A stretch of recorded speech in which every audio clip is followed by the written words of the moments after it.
Welcome to Daily Wisdom, Walking the Path with the Buddha, a podcast shared by David Roylance. This podcast is dedicated to guiding you to completely eliminate the discontent mind and the suffering it causes by attaining enlightenment.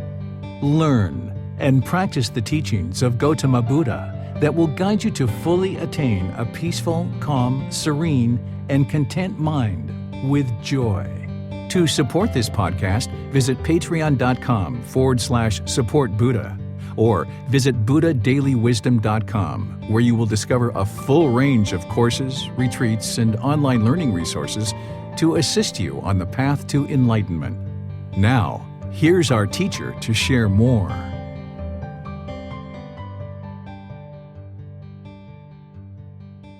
Sawadee Kap. Hello and welcome to Daily Wisdom, Walking the Path with the Buddha. Today, we're going to be discussing dissolving the ego. The ego serves no purpose. This is chapter 17 of the book, Developing a Life Practice, the Path that Leads to Nibbana. In this book, we're going chapter by chapter each week in order to study the teachings of the Buddha that lead to enlightenment.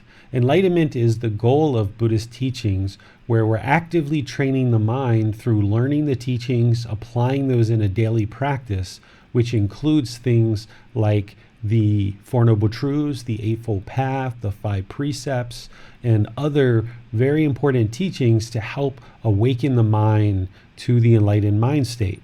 Once somebody actually attains enlightenment, or as they're gradually moving in that direction and ultimately attain it, their mind is permanently peaceful, calm, serene, and content with joy. There's no longer any discontent feelings such as sadness, anger, frustration, irritation, annoyance, guilt, shame, fears, boredom, loneliness, shyness, resentment. All of these discontent feelings and others are completely eliminated from the mind through the process of awakening it to the enlightened mind state. But in order to do that, each practitioner needs to take the active role in order to learn the teachings from a teacher and then apply them in their daily life, doing things such as meditating and other aspects of life, practicing the Eightfold Path, which is essentially our life practice in order to attain this mental state of enlightenment. One of the aspects of attaining enlightenment is to dissolve the ego. The ego causes many problems in the mind and in our life. So today we're going to be exploring this in detail so that we can understand what is the ego, how it impacts us, and then how we can actually dissolve it. As we get started here, I would like to just remind everyone, whatever platform you're on, whether it's Facebook, YouTube, the virtual classroom, or what have you, that we have opportunities throughout our talk for you guys to ask questions, because questions are really important. You wouldn't be able to just sit down and read a book by yourself and become enlightened, or watch a few YouTube videos here and there and become enlightened, or listen to a few podcasts, or even being online like this and just learning from a teacher and just becoming enlightened. It requires that you dig into the material and that you actively learn and actively engage with a teacher. The only person who would be able to attain enlightenment on their own without the guidance of any teachers would be an actual Buddha. A Buddha is self-awakened. They learn the teachings through their own pursuit, and then through their own journey, they awaken the mind to enlightenment. And during their lifetime, they lead many others to the enlightened mind state. This is how we know that a Buddha, is that they are self-awakened, and then they also lead others towards enlightenment and attaining enlightenment through the teachings that they discover through their self-awakening. And one of the beauties about Gotama Buddha's teachings is they are independently verifiable. They're not based on belief. You can actually learn the teachings, apply them in your life, and see that they're truth, and that your mind moves from anger to sadness to irritation to annoyance to eventually similar situations arise, and the mind doesn't have any anger, where maybe in prior times, the mind became very angry in certain situations. So you can observe the mind becoming more and more peaceful. So a Buddha can do this on their own, but everyone else is going to need teachers in order to engage with and ask questions and understand the teachings and get help and guidance in their practice.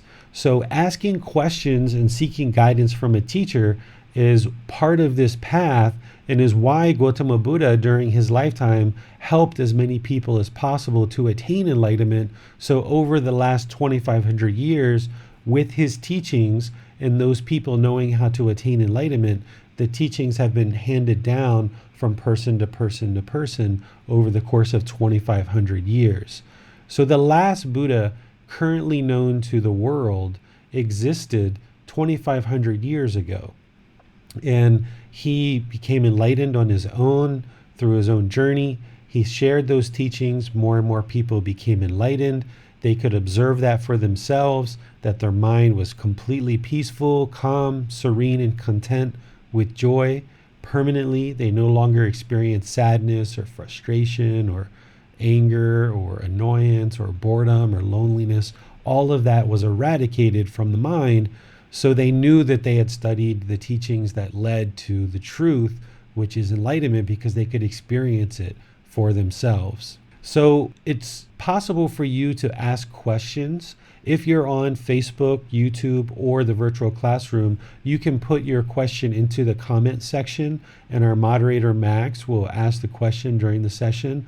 Or if you're in the virtual classroom, you have the added feature. If you click participant, then you can click on raise your hand, and you can electronically raise your hand, and Max will unmute you, and you'll be able to ask your question directly. Or if you have any follow-up questions. So if somebody asks a question and you have a follow-up, you're welcome to do that through the virtual classroom or through any platform that you're on by just typing into the comment section. Okay, so feel free to ask questions, feel free to think about the things that we're discussing and get more insight as we go. Because my method of teaching is I tend to kind of teach at a certain level of understanding that I know will kind of apply to most people. And then where you guys have questions, we can dive in deeper into the material. But if I start deep and I go into the deep level and just keep on talking at that level, then maybe it's not as applicable to all people. So I kind of like to teach at a certain level, and then as there's questions, dive deeper and deeper into it. So you have that ability to dive deeper, and it actually enriches our conversation and our discussion here. Because for me, these aren't lectures or sermons or preaching or any of that kind of stuff. For me, the way that I look at this is it's a discussion. It's me sharing the teachings and helping you to understand them, but then discussing them through your questions. And your questions really enrich our conversation and our ability to dive into these teachings and for you to understand them and practice them in a way that's going to be helpful for your life to reaching this mental state of enlightenment. So let's talk about the ego, what it is, how it impacts us, essentially why it's keeping us in the unenlightened state, and then we'll talk about how to actually dissolve it and get rid of it. Okay? So, what is the ego? The ego is essentially a collection of experiences that we've had in our life from the past, or future expectations that we have of ourself. And holding on to these past experiences and these future expectations of ourself, we form this construct in the mind that we call in modern times the ego. And this ego essentially leads us down a path that is influenced by our past experiences, by things that we think or expect that we should accomplish in the future. This ego oftentimes even has expectations from other people. So if our parents or our friends or our loved ones, our life partners, people in our life, teachers, they may share with us about things that they think that we should do in life, and then we kind of adopt that, and it becomes what we feel is our guiding light in life, and we're essentially pursuing various things in our life based on what we think we should be doing, what other people have told us we should be doing, rather than kind of eliminating all of those thoughts and expectations and just doing what we need to do in the moment based on what we're thinking at this moment. What we do in accumulation of this ego, or this concept of a self, is we lay out this future plan for ourselves. And because we have these expectations of what we should be doing, we oftentimes beat ourselves up because we feel like we're not doing what we're supposed to be doing, because we've had this plan laid out for however many years, and because we're not where we expected, or we're not where other people expect, we tend to disparage ourselves, we tend to beat ourselves up, and we tend to think that we're not in the right direction of where we're supposed to be. And that is all just kind of delusion in the mind, and just kind of the mind tricking itself and feeling like there's this predetermined way of being that we need to follow and that we're expected to follow, rather than just rooting the mind in the present moment and experiencing each moment and deciding what we need to do in each moment. We kind of lay out this whole future, and we think that if we don't fulfill these expectations that we have of ourselves, that others have of us, and even that society places on us, right? Society thinks that, okay, at the age of 18, we should be moving outside of our parents' house. We should be going to college. We should graduate college and have a job. And then we should get a house. And then we should get a partner. Then we should have kids. And then we should take good care of our kids. Then we should save up money for retirement. Then we should retire somewhat wealthy and kind of kick back and relax. And there's kind of this life that's kind of laid out by society of what people expect for us to do. And people think that this is permanent. And this is what's expected of all human beings in certain cultures. But the more you understand Gotama Buddha's teachings, and you understand impermanence, and you understand that all of these expectations that society is sharing is just conditioning the mind to think a certain way. And then if you haven't accomplished what society says that you should have accomplished, then you feel like your life is miserable, or you're not doing what people expect, and therefore you're a loser, or you're no good because maybe you didn't go to college, and maybe you went to college and you didn't get a job right away, or maybe after college you moved back home with your mom and dad instead of getting your own house, and maybe you're 30, 35, 40 years old and you don't have a life partner, and now you feel sad and depressed because of that. But it's just society putting pressure on you that they think that by now you should somehow have a partner, but not everybody conforms to that. Or perhaps you don't have a partner, or you have a partner and you haven't had kids, and people kind of wonder, why haven't you had kids? And there's all these kind of pressures and expectations from society, when in reality, every single life is different. Not everybody is going to follow this societal expectations of what we should do. But what happens is the mind holds on to these expectations, to what they've heard, what people have kind of impressed upon them. And because the mind holds on to it, then it can become very sad or depressed or have anxieties and other feelings, because the mind's holding on to these expectations that people expect of us. So this is one component of what we call the ego, kind of this self-identity, this self-image, these expectations of what we should and shouldn't be doing.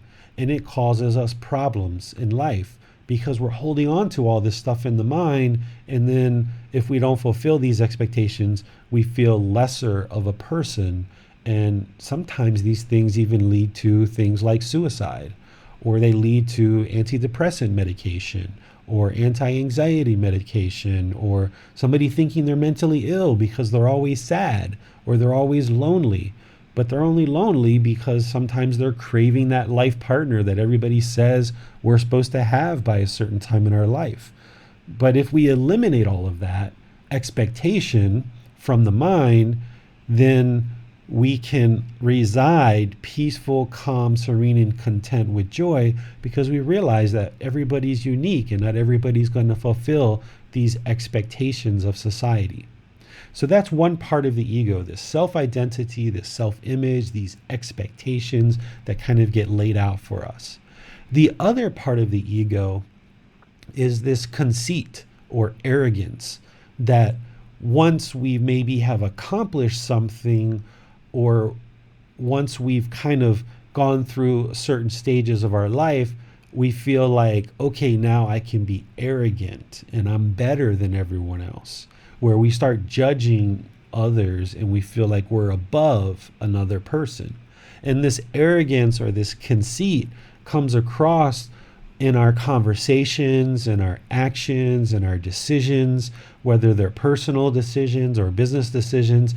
This arrogance or this conceit kind of radiates from the mind, and it becomes very problematic in that it's interpreted from others as exactly what it is, which is arrogance and ego, and that we're judging others and putting ourselves above them and looking down on other people.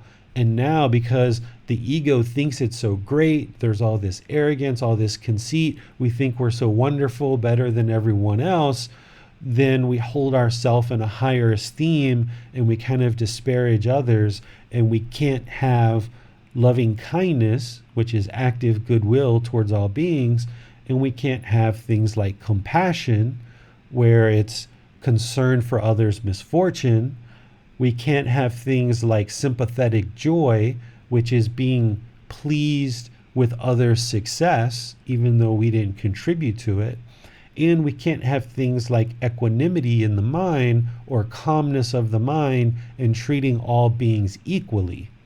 These are essentially the Brahma Viharas, which are in chapter 13 and covered prior to getting to the ego, chapter 17, because these four mind states are required to be cultivated in the mind in order to attain enlightenment. But if there's ego present, i.e. this arrogance, this conceit, this thinking that we're better than everyone else and judging others as being below us, then we aren't going to be able to cultivate these other mind states that we actually need. So in the Buddhist teachings and training the mind, we're always actively eliminating certain things from the mind, and we're actively cultivating certain things in the mind. Here in the Buddhist teachings, the primary problem that he describes is craving, desire, attachment, which we work through meditation and generosity to eliminate from the mind, but then we also cultivate certain things like the Brahma Viharas. Well, one of the other things that we need to eliminate from the mind is we need to eliminate this ego, because it stands in the way of us interacting with all beings in a loving kindness way, active goodwill. It inhibits us from interacting with other beings with compassion, which is concern for others' misfortune.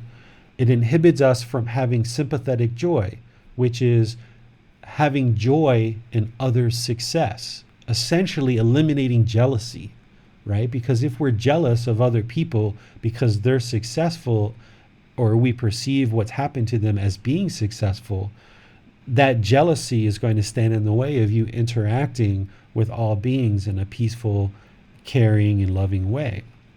So we need to cultivate sympathetic joy, or having joy in seeing others be successful even if we didn't contribute to it. And that fourth Brahma Vihara of equanimity, of being able to have calmness of mind, evenness of temper, and treating all beings equally. So dissolving the ego, i.e. this concept of self-identity, this self-image, these expectations of who we think we are, which then gets wrapped into arrogance and conceit and judging others and looking down on them. All of this just stands in the way of having a peaceful, calm, serene, and content mind with joy.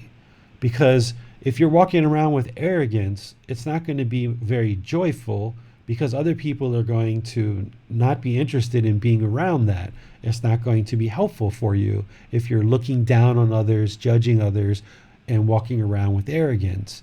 And likewise, if you're walking around with certain expectations of yourself and others and what they should and shouldn't be doing, it's not going to be very peaceful, because now if you think you're above everybody, judging others with arrogance and conceit, and you have certain expectations of yourself and you have certain expectations of others, and you're trying to control other people and telling them what to do and when to do it and how it should be done based on your liking, then that's kind of controlling people, and people aren't going to like that, and they're not going to enjoy having relationships with you. So if you're walking around with this arrogance and this conceit, this self-image, these expectations, and trying to control people because you feel that you're better than everyone else, then that's going to lead to problems in your personal relationships and in your business relationships. So I would like to pause here and see what questions you guys might have on the ego in terms of what it is and how it impacts us, and how it inhibits us from realizing this enlightened mind and having open relationships with all people. We have a question from Alan on YouTube. Alan asks, is the ego the biggest obstacle to understanding anatta, which, by the way, is the Pali word for non-self? Yes, I would say absolutely.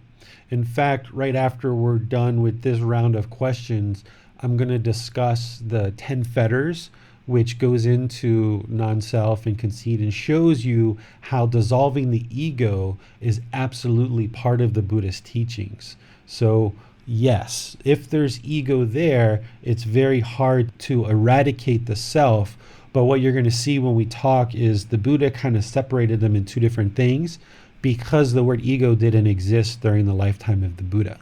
We call it the ego in the West, and it kind of is comprised of two different components that the Buddha broke out.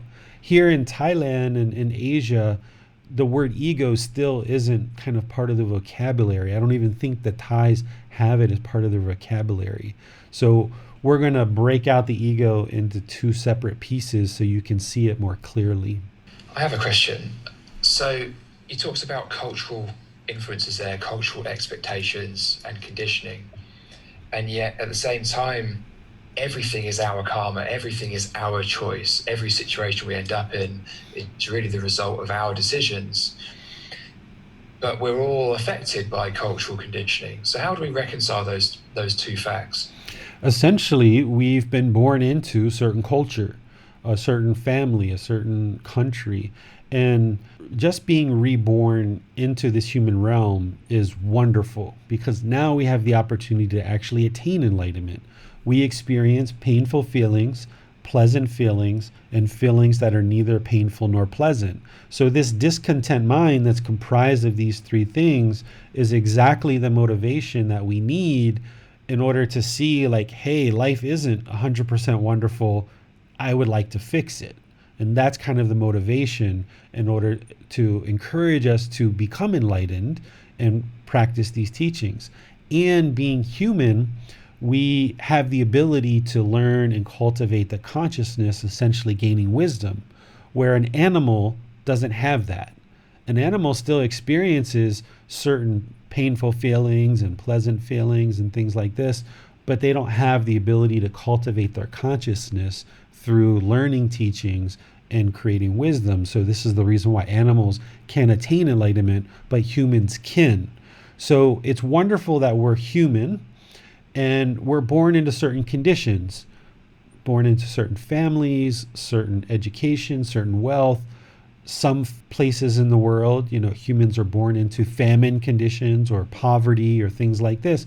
And that's just their karma and where they were born into. So being born into, say, the West like us, we have better access to certain educational systems in terms of reading and writing and things like this. We have certain opportunities for jobs and lifestyle choices that somebody else that maybe is born into poverty or famine conditions that don't have. So we have certain attributes from our past lives that we're born into that are helpful in our pursuit to attaining enlightenment, but there's also things that are unhelpful too, like the fact that our culture has taught us certain things that we've learned. We need to overcome those obstacles in order to attain enlightenment. Just like someone who's born into poverty or famine, they need to overcome those obstacles in order to attain enlightenment as well. So everybody's born into whatever condition they're born into in terms of their physical body, their mental capacity, their wealth or education, their access to those type of things. We're all born into the world with various obstacles. And one could argue one situation is better than the other, but in reality, we all have to overcome all the obstacles that we have. One of the biggest obstacles that we have in the West in order to attain enlightenment is these teachings haven't really penetrated our culture, right? There really isn't much Buddhist teachings in Western culture. Most of what we learn is Christianity or Islam tradition and other traditions like this, which have passed to the same human condition of enlightenment. Jesus would have called it the Holy Spirit.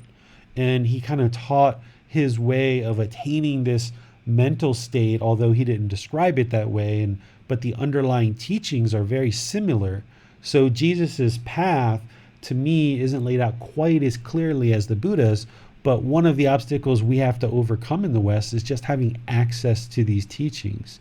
So now, with me having had this almost 20-year relationship with Thailand and Thai culture, having access to these teachings in ways that the Western world doesn't, now that I've discovered these teachings and been able to practice them and understand them, that's why one of my big efforts is to bring these teachings more to the West, to help people in the Western culture to understand that these feelings of anger and hatred and sadness and frustration, irritation, guilt, shame, fears, loneliness, boredom, shyness, resentment, all of this stuff that we just think is just part of life, here in Asia, they have the teachings to eliminate it 100% from the mind. They realize that, yes, it's part of the human condition, and that's the discontent mind. They realize it's a problem, and they realize it can be eliminated. But in the Buddhist teachings, there's no requirement to go out and spread the teachings to the whole world and convince everybody to actually practice these. So while the Buddhist teachings have been in Asia for 2,500 years, you don't see Thai people beating down the street to try to spread these teachings across the world, because they know that that's not the way that they work. The way that the Buddhist teachings work is people need to actively reach out and choose to learn them. It's not about impressing beliefs on other people and trying to influence people to believe the same thing that the Thais believe, because there is no belief in Buddhist teachings. It's all about learning the truth, independently verifying these truths, and then you practicing the teachings, you're eradicating these discontent feelings from the mind. So Thailand is here. There's lots of Buddhist temples. There's lots of monks. There's lots of people that are here to share these teachings. But it's up to individuals to choose to step forward to actually learn them and implement them in their life. And that's one of the obstacles that we have in the West, is that there hasn't been so much movement of these teachings from Asia into the Western world, but more and more since kind of around the 60s and 70s, 1970s, people have been kind of bringing the teachings into the West. And that was about 50 years ago. But in terms of Buddhist culture, 50 years is like a drop in the bucket, right? You're talking about 2,500 years of teachings. They've been with the Thai people for over 1,000 years. So they're so well rooted into the culture here and so much a part of life that they're practiced so deeply because they've been part of the culture for so long.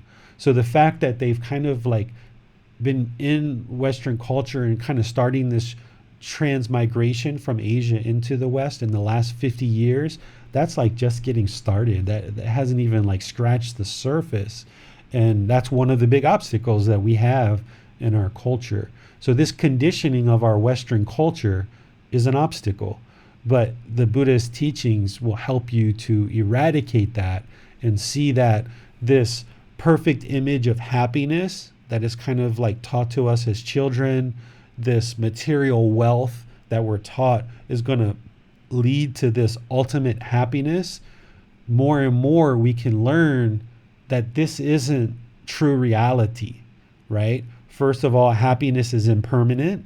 We can't maintain happiness permanently. So there's no way to attain happiness permanently if it's based on some other conditions. And we know that material wealth isn't happiness because some of the richest people in the world are really great, really wonderful people. But there's also some very rich people in the world who get addicted to drugs, who commit suicide, who have a lot of problems in their life. Wealth, in terms of monetary wealth, doesn't equal happiness. So we've all been kind of taught, go for happiness, just be happy, just work and work and work and work. And the more you work and the more possessions you have, and when you drive that sports car and you have that beautiful life partner and you have this perfect family with 2.5 kids, and when you have this house that's $1 million or $2 million and you have this certain job, that's the perfect image of happiness. And when you attain that, everything in life's going to be perfect. Well, everybody keeps moving towards that goal, and the more and more and more they try to get to that goal, the more unhappy they get because they can't get that goal. And then even if they do get that goal, then the expectations that society places of what now we should actually have changes, and everybody's just chasing this unrealistic goal of this impermanent happiness that's not permanent. Everyone's chasing this unrealistic goal of materialism and possessions and wealth that is unrealistic, because every time we get a certain income and wealth, then we want more, we want more, we want more. And these societal, cultural challenges that we have in our culture where people are influenced in this direction, it just inhibits us from having a peaceful, calm, serene, and content mind with joy, because we're always chasing after something with our cravings. So everybody's got obstacles, but it's the Buddha's teachings that will strip all that away for you and realize that you've been living in this delusion of chasing after unrealistic goals, that you can actually attain this peaceful, calm, serene, and content mind with joy now. You have everything that you need. You have food, you have clothes, you have water, you have shelter, you probably have access to medical care. Those are the 5 basic things that you need to sustain life. Now all you need is the teachings of the Buddha, which provides you wisdom, that when you learn that wisdom and you can train the mind, you can actually attain this mental state of enlightenment. But in order to do that, you have to see what the real true teachings are, what we call the Dhamma, or the teachings. You have to understand these teachings of how to train the mind to awaken it to this enlightened mind state. As we're talking about material wealth, a lot of people look at places like Thailand and others, and in the West, some people kind of look down on places like Thailand and think, they're so poor, they're uneducated, they don't know what they're doing. We're so much richer, we're in the West, we've got access to all this education. But in reality, when you really get close to these people in Thailand, you actually realize they actually have quite a bit of money, right? They wouldn't be building gold temples if they didn't have money. What it is they don't value material possessions and value material wealth, and showing that off to everybody through having a multi-million-dollar house, through driving BMWs and Mercedes and Lamborghinis. And sure, those things are here, and some people drive them and have really nice houses, but the average person in Thailand isn't going after material wealth. They're not chasing this unrealistic goal of happiness, which is based on material wealth. What people are doing here is their only interest is coexisting with other people peacefully. That's the goal. Their goal isn't to chase this unrealistic material wealth that somehow leads to happiness, because they know that's not the truth.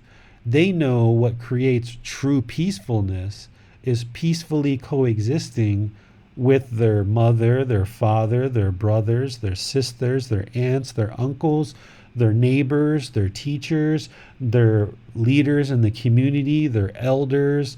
They know that real peacefulness is respecting each other, being polite with one another, being kind with one another, not being hostile and aggressive towards each other. They know that these things lead to a peaceful life. So that's why you don't see a lot of material wealth in Thailand, because they're not displaying their wealth.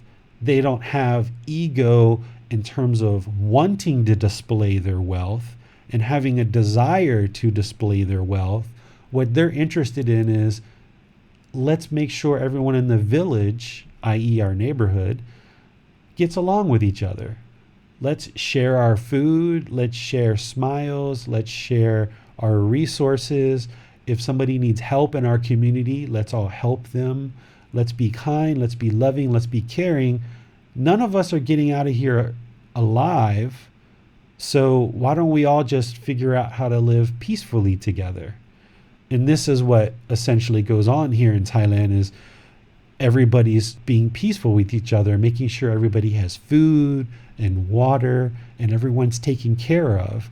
And we all just help each other and make sure that we're all taken care of. And along the way, we're being polite, kind, peaceful, respectful to each other, and we're all living peacefully with each other. And then when there's a problem in the village or in the neighborhood or what have you, we all come together and talk about it, about how to fix it, right? So rather than kind of having ego or aggressive, the whole mentality of it takes a village to raise a child, right? That we have in the West, we kind of know that, but we don't practice it a lot of times in the West. Here it's practiced. So like, for example, a couple of weeks ago, my son was out riding his bike in the village, and one of the village boys like threw some water on him and hit him with a bucket and did a bunch of other stuff. And he came home and let us know that. And my wife and I, went over to the house to see the parents. And when we showed up, there was already another family. There was already another family there talking to that family, because that boy had caused problems with their family too. So we had to kind of wait in line. And then once they were done and kind of like telling the boy what he did wrong, then it was our turn. And then the mom, she was sweating, but she knows that she has to let these people in the village come and tell her son what was wrong and what he did wrong. So instead of standing there with ego and arrogance and thinking that her son's perfect and pushing all the villagers away who are having problems with her son, she just kind of let them all come in and talk to her son and say, okay, you did this wrong, you did that wrong, and that wasn't correct, and you should have did this better, and why did you do this? This was wrong. And the mom stood there and she just listened and let us talk respectfully to her son. And then she even started asking us advice, like, how do you think that I should help my son to stop doing these things? And I'm kind of like lost. I don't know how to solve these things with my son. So rather than having ego and pushing everybody away, the mom was allowing these villagers to come in, not only help her son, but she was asking for our advice too. And this is what happens in a society of people that don't have ego, is everybody's kind of helping each other to figure out life and get along and peacefully coexist together. So I answered a lot more than your question there, but I think that was important to hear. This way of being in Asia is very different than Western culture.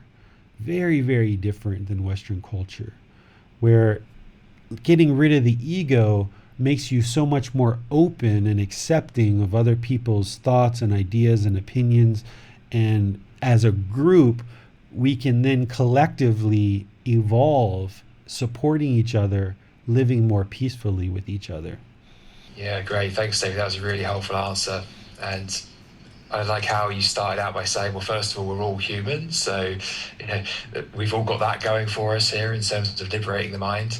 But then also describing how everybody on the earth is going to be born facing obstacles. It's really down to us how we choose to overcome those. And whether you're born in Thailand, whether you're born somewhere in the West, there's going to be similar obstacles. There's going to be different obstacles no matter where we are. And it's always really our choice how we navigate those. Right. And while we're talking about obstacles, some of us being born in the West, we have very difficult relationships with our families, right? Our mothers, our fathers. We feel like we're not getting the guidance that we need from our parents. Some people have even been abused, either mentally or physically or sexually abused by our parents, right? And that's really left a certain challenge in the mind of now having had this happen to us. That's an obstacle, right? Of not having parents necessarily that have taken an interest to teach us and guide us or even understand how to do that. They might not even understand how to do that because they were never guided in life very well. So oftentimes in the West, while we may have better access to money or educational systems, maybe our parents didn't give us the guidance, where a family who's maybe living in, say, Africa, who maybe is very impoverished and maybe famine, they may have elders in their community who really know how to shape and guide the children that are growing up, but they just don't have access to money and food. So every culture has various challenges. And one of the things that we need to do in the West is get rid of this ego, thinking that we're so great and we're so wonderful just because we have access to money and maybe access to education, and we have bombs that can bomb people who disagree with us. We need to realize that we have just as much challenges as any other culture.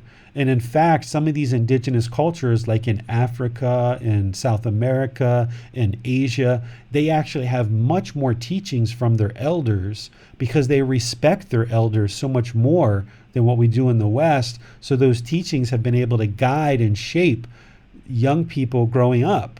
Sure, they might not have money, they might not have food, they might not have access to educational systems, but they have education from the elders. And because in the West we prize these material possessions, we think with ego and arrogance, we think that we're so much better than everyone else in the world in some communities. But we need to eradicate that ego and realize that because we disrespect our elders for multiple centuries, that we now don't have that knowledge above us in an elder community that can now share teachings with us that can shape us and help us to grow. And that's where teachings like the Buddha can really come in and help us in our 30s, 40s, and 50s if we didn't get this guidance from our elders. And now, if the Buddhist teachings come into the West more and more and more, now when you guys choose to have kids or you have nieces or nephews or whatever, and you share these teachings with them about respect and politeness and kindness and love and compassion and all these things, now they can slowly over multiple generations do like what the Thais have done, which is maintain this knowledge in their culture, and then the West will become a better and better place because they'll be practicing these good, wholesome teachings, which lead to the enlightened mind, where you can eliminate discontent feelings of sadness, anger, frustration, all of these things. Okay, thanks for that, David. We have a question from Marcus. How, why, and when did we begin developing the ego? I'm not sure. And at this point, I don't know that it really matters because it's in the past. What really matters is the ego is here now. It's in a lot of people's minds, and we've got to eradicate it, right? Because if you go back to prehistoric times, in caveman days, cave woman days, cave people days, I'm pretty sure those people didn't have ego, right? Because in prehistoric times, you basically etched out a cave, you lived with other people, and you had to really watch yourself, because when you went outside, there was all these dinosaurs around. Man or humans weren't the biggest, baddest creatures on earth. We were low on the totem pole.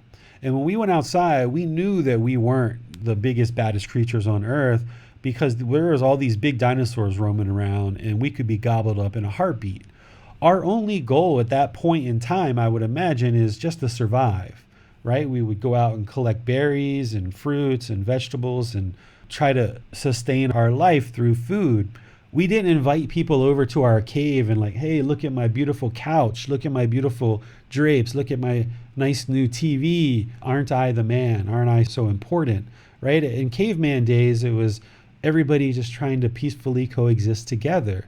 But somewhere along the line, as we started killing all these animals, we started feeling like we're the biggest, baddest creature on this earth. And nowadays, if a lion or a tiger came off its reserve and came and kind of attacked a human and killed a human, there would kind of be a search party to go out and actually find this animal and kill it. Because that's kind of like the humans maintaining this ego that we're the biggest, baddest creatures on this earth. And that's how we've kind of accumulated this ego, is that we think that we're the biggest, baddest creatures on this earth. And if something comes in and shatters that reality, like a lion or a tiger, and kills a human, then we will typically go out and try to find that animal and kill it. And that kind of reaffirms to us that we are the biggest, baddest creatures on this earth. But in reality, if we just got rid of that ego and realized that we aren't the biggest, baddest creatures, and we just need to learn to live peacefully with each other humans and other animals, and find out how to do that peacefully, then we can eradicate this ego. But unfortunately, over time, we've accumulated this ego. When it actually started happening or how it happened, it's all in the past now, but it's standing in the way of living peacefully with all beings. So it needs to be dissolved. It needs to be eradicated. There's no purpose to this ego. It doesn't help us. There's no wholesome purpose to holding on to arrogance and conceit. We have a question from Tay. He asks, some people are saying they are happy every day. Why? Well, they could be saying that, but whether they actually are is two different things, right? You have to talk to those people and try to understand why they're saying that. You might ask them, oh, you're happy, but do you ever experience boredom or loneliness or shyness or guilt or shame or fears? This is part of the ego, right? Sometimes the ego puts on this veneer. It puts in this kind of glass veneer and tries to project this image that I'm perfect. I'm so happy. I'm perfect. I'm wonderful. And it's you all who aren't happy. But oftentimes when you talk to people privately, if they're really honest with you, or you start asking them questions, you'll realize that there's not true happiness, because happiness is impermanent. Unless somebody's enlightened, where they're experiencing peace, calm, serenity, contentness with joy, then there's still going to be discontent feelings there. So these people may not be honest with themselves, and they may not be honest with you. They might just kind of be putting on this veneer that they're happy, but they may not be. You'd have to talk with them further and try to understand what they mean by that. Okay, we have no more questions this time. Okay, so now that we understand what the ego is and how it's impacting us in terms of inhibiting us from realizing these open, peaceful relationships with others, it's kind of pushing people away because of the arrogance.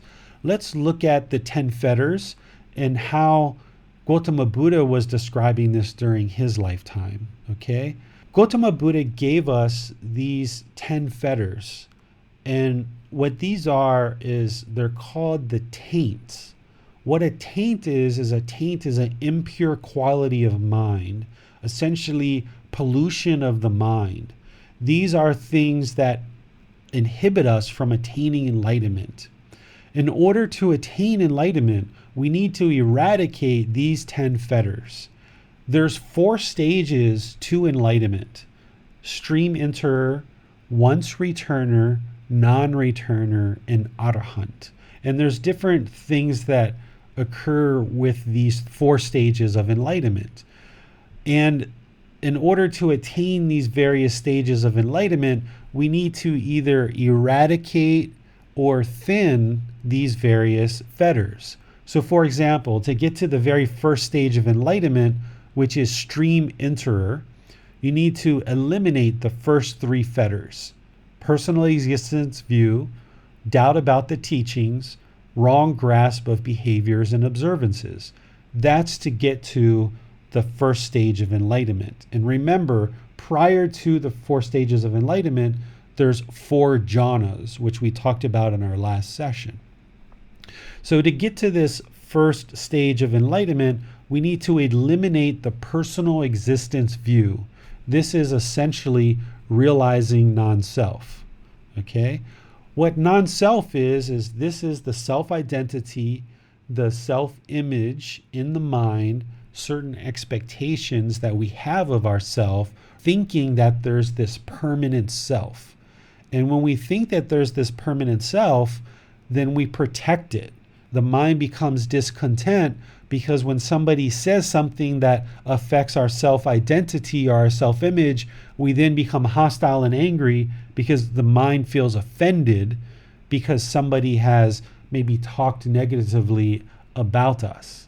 So if we maintain this personal existence view, i.e. self-identity and self-image, then the mind can't be peaceful, calm, serene, and content with joy in all situations, because as soon as it hears something displeasing about the self-image or self-identity, it's going to become hostile.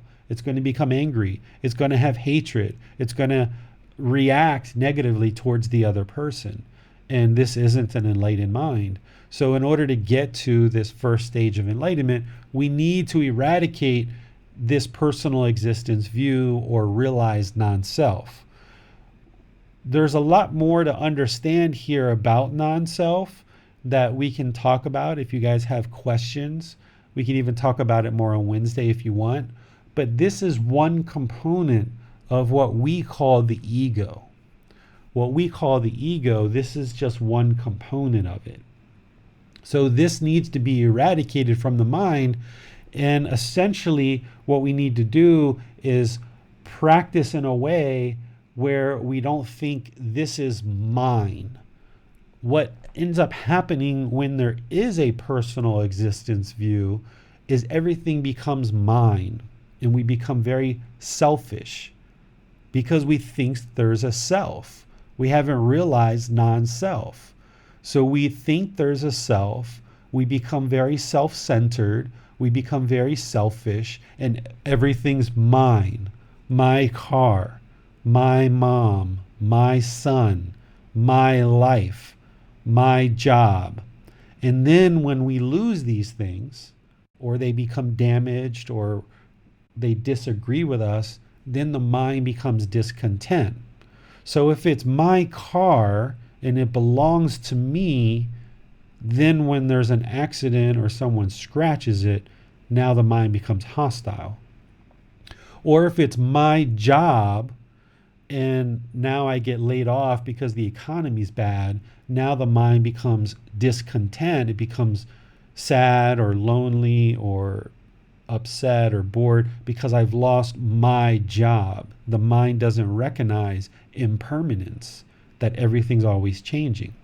If it's my son, then when my son doesn't do what I want, then the mind becomes discontent because it's my son and he should do what I want, right? I have certain expectations for him, and that's what is unenlightened mind.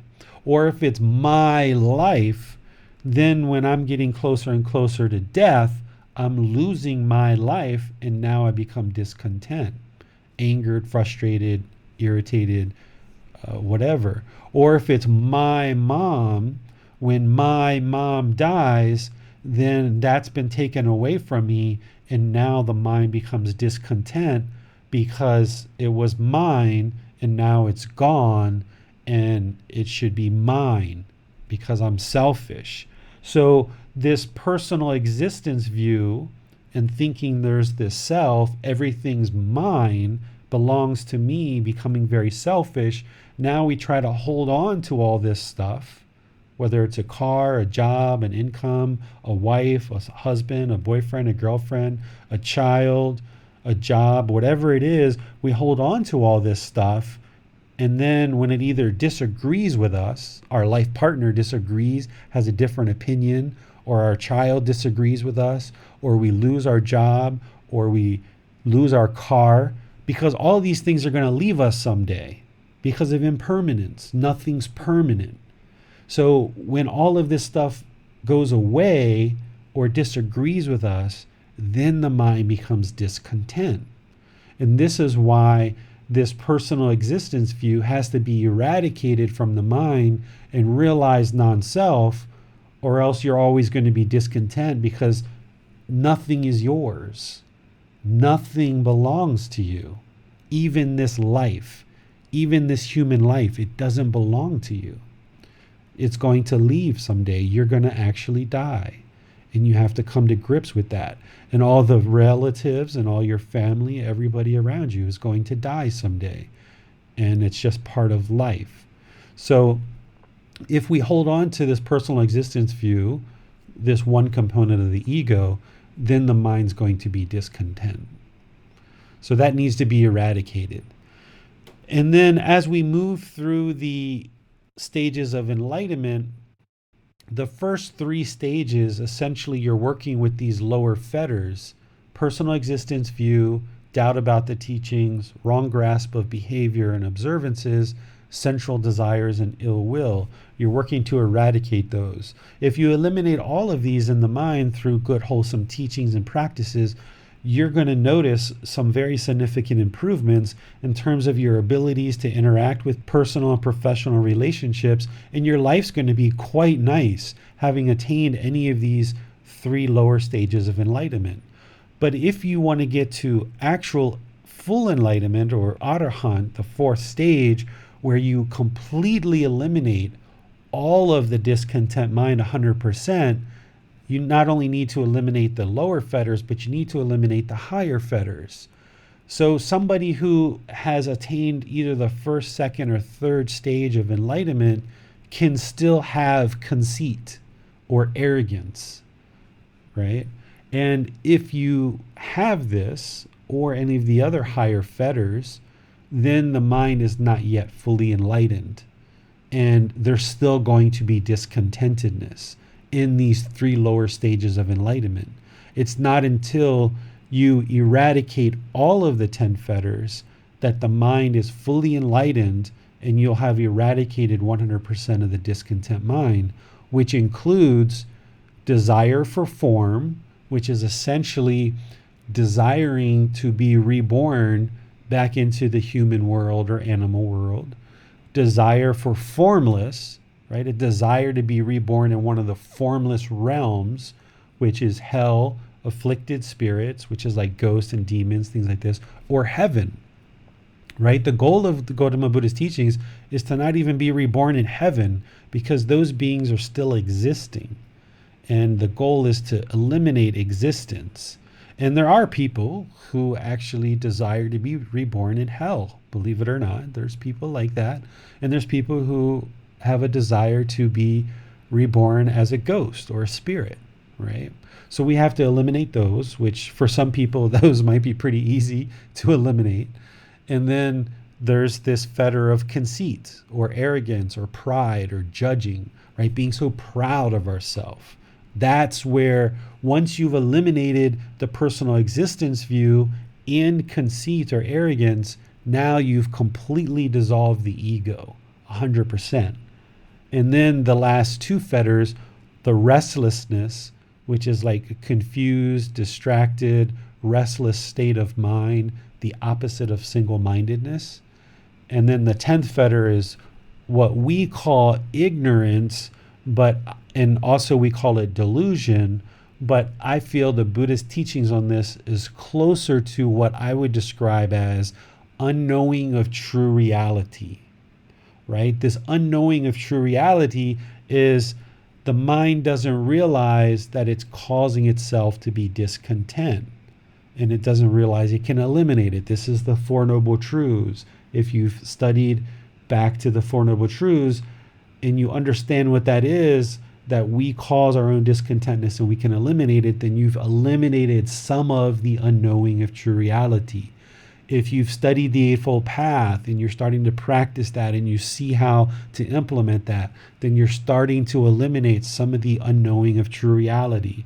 If you've studied the 5 precepts and you see how by practicing those, it improves the decisions that you're making in life, then you're starting to eradicate some of this unknowing of true reality.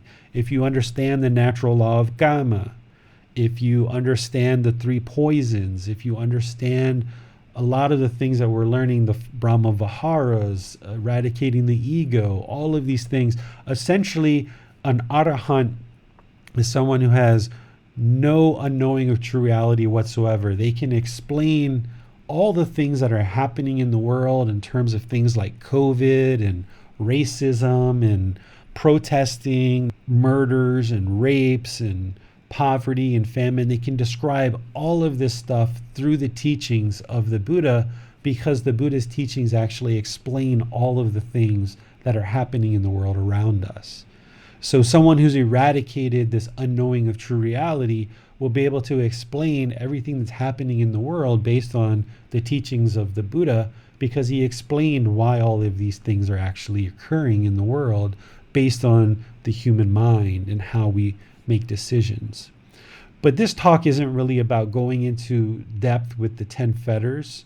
We can do that if you guys have questions on any of these 10 fetters.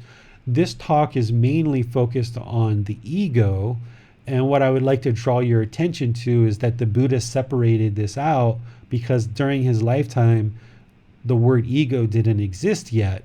So he separated it out as personal existence view and conceit or arrogance. Or another way to say that is, we are consolidating personal existence view and conceit into one word, which is ego.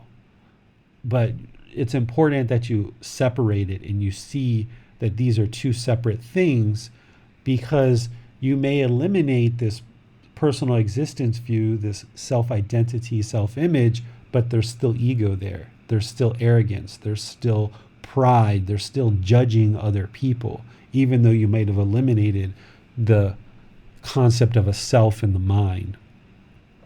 Okay, so do you guys have any questions on any of the 10 fetters, even though I didn't go into them in a lot of detail, but more specifically the personal existence view and conceit, because those are the 2 that we're really dealing with when we're talking about the ego. I have a question from Tay. He asks, does non-self mean no soul? Gotama Buddha left the teaching about a soul as undeclared. Okay, he didn't say whether there is a soul or there isn't a soul. And he didn't say whether the body has a soul or it doesn't have a soul, or whether those things even exist. He left it as undeclared. In Western culture and a lot of places in the world, even in Asian culture, some people talk about a soul. The concept of a soul is that there's this never changing entity or energy or whatever we want to call it that kind of moves from existence to existence. This is contrary and contradicts Gotama Buddha's teachings on impermanence, and it contradicts the teachings of non-self. So he left the teachings about a soul as undeclared, meaning he didn't teach that there was a soul and he didn't teach that there isn't a soul. He just left it as undeclared. Okay, we have a question from Bill. Politics and current events are creating a lot of ill will among friends. It seems to be when the ego is at its strongest. When I have an awareness of that and choose not to engage in conversations and on social media, is that conceit, or is that a wholesome decision to not engage? Yeah, it's the second one. There's discernment. Discernment is wise decisions that lead you toward wholesome results.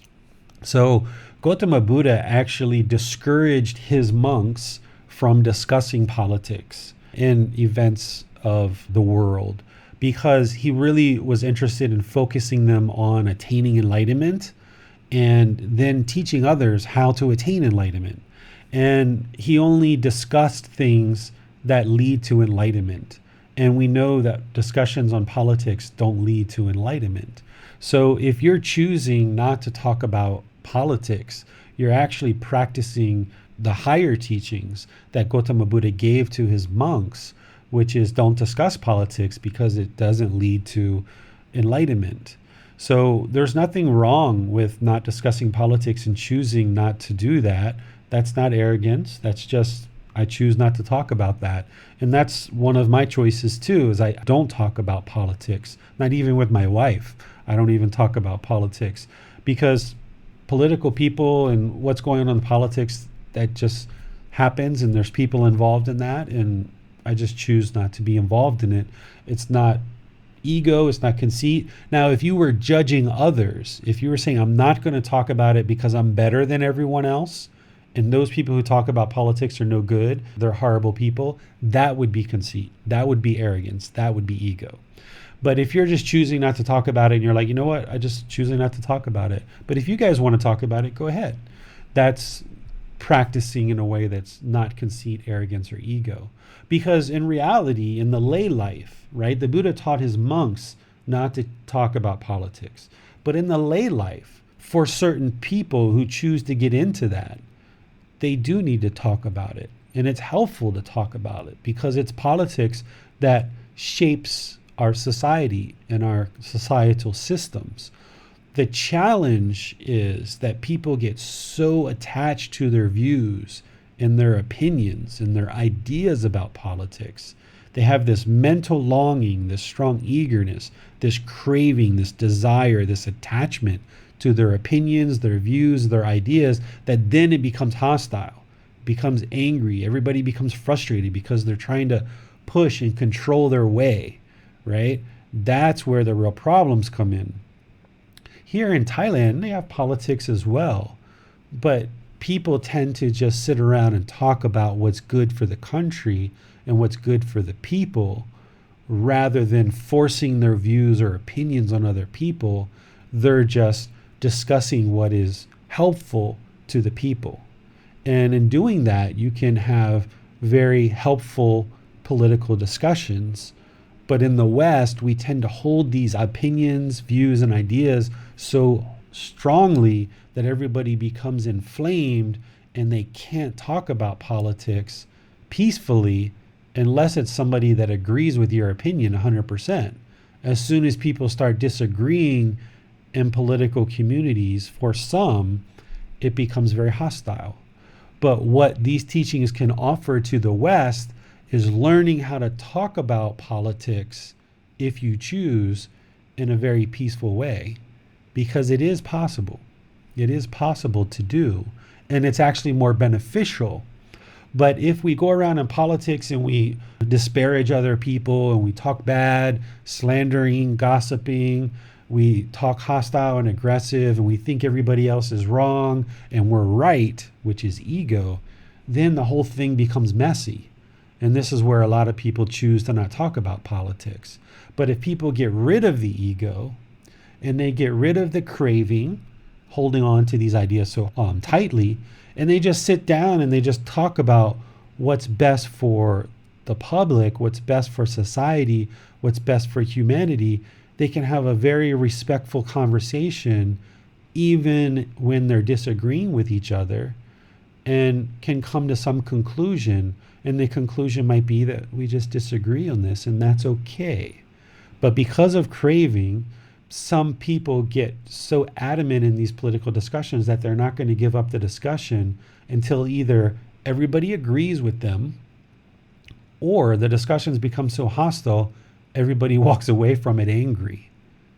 Those are the kind of the two outcomes, rather than just realizing there's a third outcome, which is we disagree with each other and we can still respect each other. We can still be polite with each other. We can still be kind with each other. That's the third outcome, because not everyone's always going to agree with us. That would be permanence. That's the unenlightened mind craving permanence. Not everyone's always going to agree with us. And we don't need to be hostile, angry, and have hatred towards each other and being disrespectful, disparaging each other, slandering and gossiping each other. we can take this third option, which is we have an open discussion, sharing our views in a peaceful, kind way, and we accept when people disagree with us, and that's okay. And we are comfortable with that. And if there is no self and there is no ego, arrogance, then this third option in political discussions becomes very viable and becomes very healthy.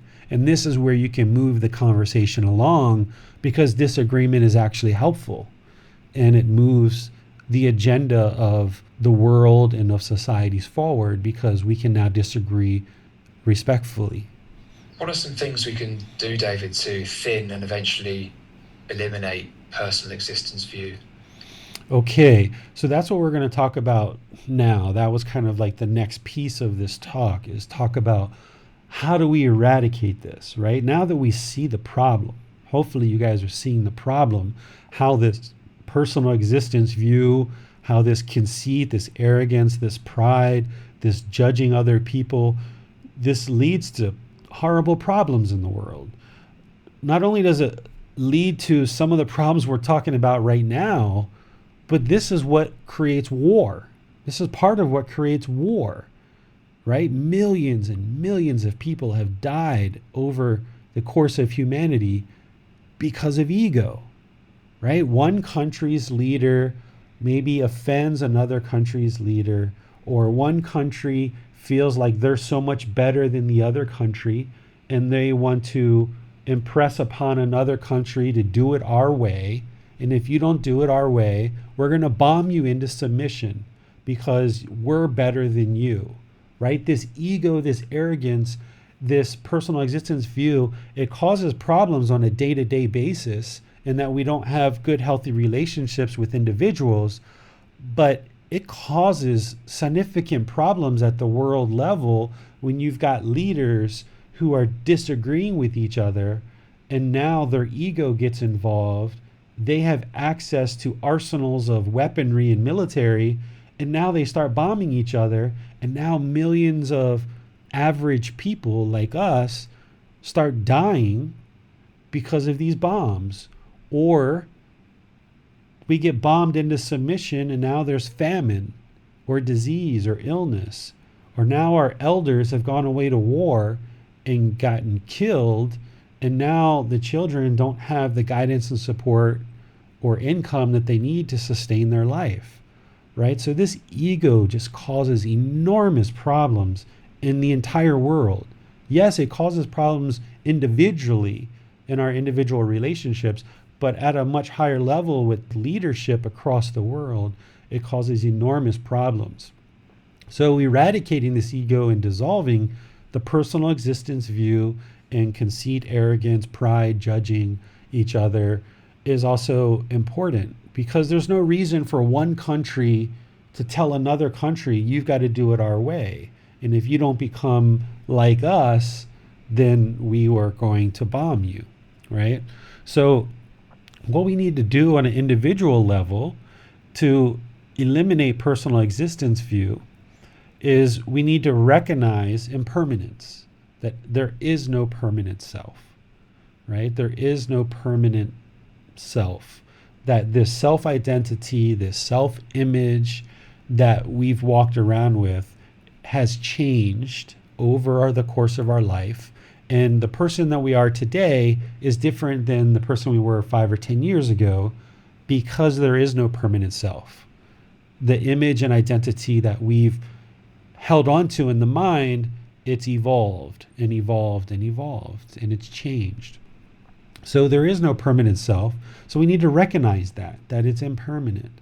And in order to eradicate it is we need to recognize this impermanent self, and we need to practice being humble.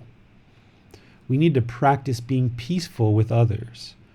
We need to practice not pushing or forcing our views and opinions on others, and allowing all beings to just do what they feel is in their best interest, right? Now, if you see somebody who's raping another person or murdering another person, and you choose to step in to resolve that, then that's your choice. But in terms of letting people do what they choose to do, what I mean by that is if somebody decides that they would like to have a relationship with a same-sex partner, okay, that's their life, that's their choice. There's no need for us to convince that person that there's anything wrong with that, because that's their choice and that's their life, and they're not causing any harm by loving another man or by loving another woman. Or if we see somebody who chooses to have one career or another, or wear certain clothes, or wear certain jewelry, or get a certain tattoo, not judging people for the various choices that they have in their life. Just because we've made certain choices about our life doesn't mean that we need to impress upon that on everyone else. So by remaining humble and realizing that every single person is a unique person, that there is no permanent self, then we can eradicate this self and having to push our views, expectations, and opinions on other people. If we let go of this self-identity and this self-image, thinking that everybody has to be like us in order for us to love them, in order for us to have care for them, in order for us to have compassion for them, then we can live peacefully with all people, right? This is part of where racism comes from, is people have this certain image of who they think they are. They think that that is best. They become arrogant about their race or their religion or their sexual orientation or whatever it is. And now they become arrogant about that, and they think everybody has to be the same as them. And if they aren't the same as them, then they're bad and they're no good, right? Let's use the example of the situation that happened in Minnesota. Here's a man that has skin that's a certain pigment, and some people in the world feel that because of that, he's lesser of a human being, and that he doesn't deserve the same treatment as everyone else. And because of the arrogance, because of the self-image, the self-identity, now that person who thinks that way, that their way of being is the best, now treats someone with different color skin differently. So each person with a different color gets treated differently, which we know is going to lead to problems. This is why we've got this big problem, because of arrogance, because of pride, because of judging others, because of this self-image. Someone has been essentially murdered because they weren't being cared for. There wasn't loving kindness, active goodwill towards all beings being exercised in that situation. There wasn't compassion being exercised in that situation. Compassion is concerned for others' misfortune, right? This gentleman was handcuffed. He was laying on the ground. He was saying, I can't breathe. Any compassionate being that has concern for others' misfortune would just roll him over or pick him up or let him sit down. There was no reason to hold him on the ground for 8 or 9 minutes while he was saying he can't breathe. Someone who has loving kindness, active goodwill, and compassion, that has eradicated the ego, arrogance and pride and judging other people, wouldn't have done that, right? So eradicating this self-identity and the self-image, being humble, being peaceful, being kind, being polite, being respectful, having gratitude, having appreciation for all people. These are ways to eradicate this personal existence view and this conceit, viewing all people equally. Doesn't matter the color of their skin, the length of their hair, the color of their hair, the religion, the culture they're from, their education, their income level, what their clothes look like, whether they have tattoos or not. All of these labels and categorizations that we assign to people just give the mind opportunity to separate and divide people, splitting people up and judging one group of people versus another, rather than just looking at another human being as another human being. And that's where you got to get the mind to, is where you can walk down the street and you can see somebody of a different ethnic background than you, a different color of skin as you, with different clothes than you, whether you've chosen to have tattoos or not, whether you've have a certain thought of somebody with long hair on their face or what have you, and not judging that person as being bad or somehow lesser of a human just because of these physical traits or other things like clothing or income level or skin color. And if you can get to that point, then you're eradicating the self, that you don't identify with a certain self-image and certain identity, and therefore you don't identify others that way. You don't see somebody else's color of skin or ethnic background or what clothes they're wearing or whether they have earrings or not, whether they have certain income. You're not viewing those things as determining whether a person is good or bad. You're just seeing all people as equal. And the beauty in this is that if you do this for yourself, if you eradicate the self, where you don't look at yourself as having to meet certain obligations, certain expectations that the world gives you, when you eradicate that for the self, you're immediately eradicating it for everyone else. Because we are given certain expectations and we adopt those in the mind, certain expectations and obligations that we're trying to fulfill as part of this personal existence view, as part of this arrogance, we're trying to fulfill it for ourselves. We then try to impress it upon everybody else and think that everyone else should follow it. And then we start judging other people because they're not doing what we're doing. So by eradicating this personal existence view for yourself and eliminating these expectations, this self-identity, this self-image, these obligations that we're trying to fulfill, then you eradicate it for other people, and you can view a homeless man sitting on the street with a dirty face and, beat up clothes in the same exact way as you can that corporate executive that's getting out of a limousine with a sharp suit, or, a woman with lots of beautiful jewelry getting out of her limousine. You can view that person in the same exact way as this homeless man, because what can happen is, as people are evolving, not only do we start to, some people look at the corporate executive as higher and the homeless man as lower, but you can also have people that look at the homeless man as more important, and they can kind of look down on rich people and think that they're bad and think that all rich people are bad. So this can actually work in both directions, right? It can be holding the rich person up high and the homeless person low, but it can be the other way around. As some people put the homeless person up high and the rich person low, thinking that all rich people are bad, when in reality, that's not the truth. So what you have to be able to do is look at all people equally, right? It doesn't matter what clothes they're wearing, what their bank account has, how clean or dirty they are, what color of skin they have. All people are equal, right? And not judging people just because they're wealthy as being bad or wrong, or they've done something wrong, or just because they're poor, or that they're wrong, or they've done something bad. All people is equally. And the way that you get to that is by not judging yourself, is eliminating the expectations, the obligations that you have for yourself to hold on to this self-identity and this self-image. So this is one way to eradicate the self and eradicate this personal existence view.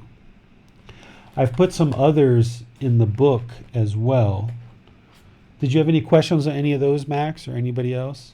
Yeah, I'd just like to drill down into this first fetter a little bit. So I think for the other of the first three fetters, so the other two being doubt about the teachings and the wrong grasp of behavior and observances, I think this idea of non-self is probably the one that people get stuck on the most in terms of trying to understand it. I agree. And I've heard it described in many different ways. I think largely because of 2,500 years has passed since the Buddha first taught this. There's a lot of impermanence, a lot of reinterpretation, misinterpretation. So what would be some ways where someone would unequivocally be able to know that they have eradicated this first fetter, and likewise some ways in which they would know without doubt that it's still there a little bit? The first part is you're not going to know necessarily that you've eradicated this first fetter 100%, because the ego is still going to be present. This conceit, this arrogance, this pride is still going to be present. And typically when somebody moves into the first 4 jhanas and into the first stages of enlightenment, the mind's going to think that it's more enlightened than it really is because of ego. And this is where I talk in the book where I say you should never even convince yourself that you are enlightened. Even if you feel like you've attained enlightenment, you shouldn't really convince yourself of that. So you're never going to know that you've actually eradicated it. It's only other people around you that can observe whether you have or you haven't. But nobody's going to come up to you and say, oh, I noticed that you eradicated the self, right? Because there's no person who's determining that you are or are not enlightened, and you don't really want to convince yourself that you're enlightened anyway. So the best thing to do is understand the personal existence view more and more, understand it as much as you can, and then just never assume that it's gone. Never assume that any of these fetters are gone, including the ego. Just always practice being humble and peaceful and peacefully coexisting with other people, and never assume that it's gone. Okay? One of the ways that you know it's still there, because that one's easier to determine, but never assume that it's gone. One of the ways that you know that it's still there is if you, for example, are spending a lot of time beautifying the body, right? If you're spending a lot of time with the hair, with the makeup, with the jewelry, with the clothes, you have to spend all these hours and hours beautifying the body, then there's still a concept of a self, because the mind is viewing the body as the self. And a lot of mind in the unenlightened state will view the body as the self. They think this is me, this body is me. So people who have a strong concept of a personal existence view will spend a lot of time beautifying the body. Hair, makeup, jewelry, cologne, perfume, clothing, spend a lot of time with intricate clothing and things like this, trying to get everything exactly perfect before they go outside. Doesn't mean those people are bad or they're wrong, or we shouldn't judge these people. It's just where they are in their practice, right? Because all of us have probably been there at some point. I certainly was. I remember spending a lot of time in front of the mirror and going shopping and all that kind of stuff. I remember all those days, right? So we're not judging people. We're just saying, okay, this is what the self looks like, right? Is somebody who's taking a lot of time to do those kind of things. The other way is, if there's this conceit or arrogance or pride or judging other people, thinking that they're so important, right? Having these expectations for yourself and having expectations for others. If your mind gets discontent because you're expecting people to do one thing or the other, and when they don't do it your way, then the mind becomes discontent. Then there's still self-identity, there's still expectations there, because the mind is expecting certain thing. And if it's not done my way, then the mind becomes discontent. That's one of the other ways that you know that there's still this personal existence view. Self-identity, really identifying with there being a real self here. So I will often ask a student a question about where are you? Where are you? Right? And ask them to point to themselves.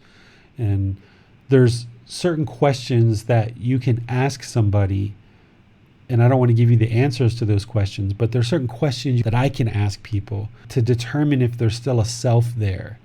And the Buddha and the monks during his lifetime would start asking these questions of people as they got closer and closer to death, because they were trying to help the people eradicate the self so that they wouldn't be reborn. So these questions were oftentimes asked around the time of death to try to help people, if they haven't already eradicated the self, to help them eradicate it. So there are certain questions you can ask people to help to see if there's still a self there. But you yourself should just never assume that it's gone, and just always practice in a way to be humble, peaceful, eliminate the self-identity. But if you come around a teacher and you're looking for guidance and you're working on eradicating the self, without you even knowing it, I will start asking you questions to see if you've actually eradicated the self or not. And if you haven't, I'll give you guidance of some things you need to look at in order to eradicate the self. This is one of the reasons why you need a relationship with a teacher, because you can't determine for yourself whether you're actually enlightened or not, other than the fact if you haven't experienced discontentness of mind for many, many years. If you're no longer feeling anger, sadness, frustration, irritation, annoyance, guilt, shame, fears, boredom, loneliness, shyness, resentment, jealousy, all of these feelings, if these things have been gone out of your mind for several years, then you know pretty much that you've attained enlightenment, but you don't really want to convince yourself of that. You just want to keep walking the path and just keep all these good, wholesome practices. But if you're interested to kind of get an assessment of where you're at with these practices, that's where you have a teacher like me. You sit down in a private discussion and we will start asking you questions to try to uncover, without you realizing it, without the ego being involved, of where you stand with all of these things. And that can be really helpful for you. And we do it in a way that isn't judging you. It's just helping to point out for you some areas of growth and areas of progress that you can pursue as part of your path. And that's why a relationship with a teacher and a relationship with a community of practitioners is important, because when the ego is still there, and the ego is still there all the way up until you attain enlightenment, because there's still going to be conceit. Because the ego is still there all the way, the ego is going to always want to convince you that you're more enlightened than you really are. And because of that, you need other people to help you. So you need to have trust within a community. You need to have trust with your teacher and other members in the community, so that we can then help you and point out some things for you to consider as part of your progress to enlightenment. And without that one-on-one interaction with a teacher and without a community around you to help you, you would not be able to do it on your own, just relying on your own devices, because the ego is still there with arrogance and pride and judging. Thanks, David. So some people describe realizing this absence of a self as something quite sudden. I have a number of questions around that, around this kind of sudden realization, and that is that what they're realizing, or is it perhaps something else, like a jhana state? Is there the possibility of a single moment where one can realize personal existence view or abandon personal existence view? Is that necessary to go through? And is it necessarily even a powerful experience, or can it be something that is just very, very gradual? Or you have to talk with other people to understand their perspective of why they say it was a sudden thing. I can't say that it was sudden.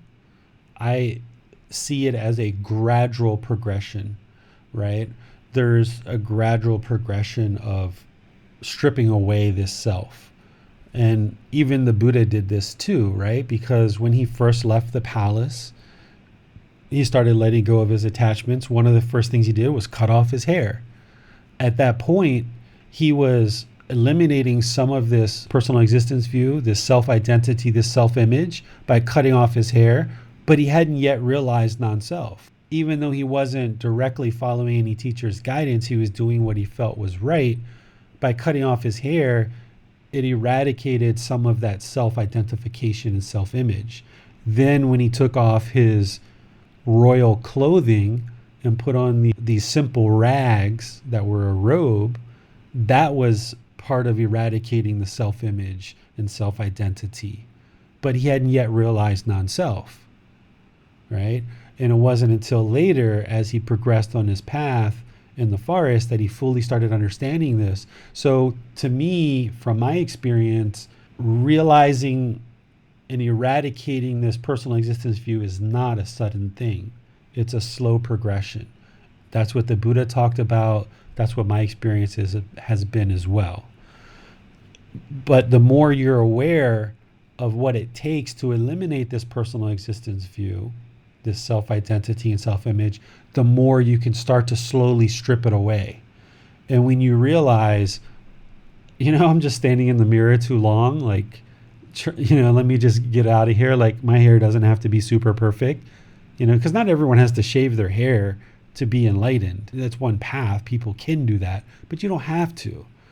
You can have hair and still be enlightened. But if you're standing there for like hours upon hours, you have to realize that, okay, this is too much. Like, let me just let this go. Let me let it go. I'll be fine. I can go out in the world and my hair can be a little messy, and that's okay. And if somebody looks at me in a certain way, I don't need to take offense to that and think that it's because my hair is not quite in the right spot, right? Like, sometimes you can see people that will whip out a mirror every so often, or every time they're in front of a mirror, they have to check and see what they look like, because there's the concept of a self. So the more you understand about what the self is, what self-identity is and self-image is, as you start seeing those things crop up, you can say, okay, let me get rid of that. Let me get rid of that. Let me get rid of that. But it's a progression. And then ultimately, to really eradicate it 100%, that's where the meditation that I give in chapter 11 can be really helpful. So if you've done all these other things where you're not so concerned about your hair, you're not so concerned about makeup and perfume and clothing and how people view you and all of these things, and you've stripped away a lot of this stuff and you've progressed with the Buddhist teachings quite a bit, then you can start doing this meditation, which will start training the mind more closely. But you can't just jump into this meditation and eradicate the self. It doesn't work that way. There has to be a build up to it and some precursors to it, that you have to first recognize what the self is, and then you have to slowly start seeing how it's cropping up in your life, and then slowly start stripping those things away. And then when you start understanding this more and more, then diving into perhaps this meditation, which really helped me in order to eradicate this, even though I don't try to convince myself that it is eradicated, but that is what really helped. And this is what I talk about when I felt like I was walking off of a cliff, that I had all these expectations and ideas and perceptions of what I thought I was to become and what I was to do in this life. And the more that I stripped away the self and started doing these meditations, it felt like I was walking off of a cliff, because all of these future expectations I had for myself, right? I was stripping all that away and letting it all go. And we have this false sense of security because we lay out these expectations that we think we have for ourselves in the future, and this makes us feel more secure.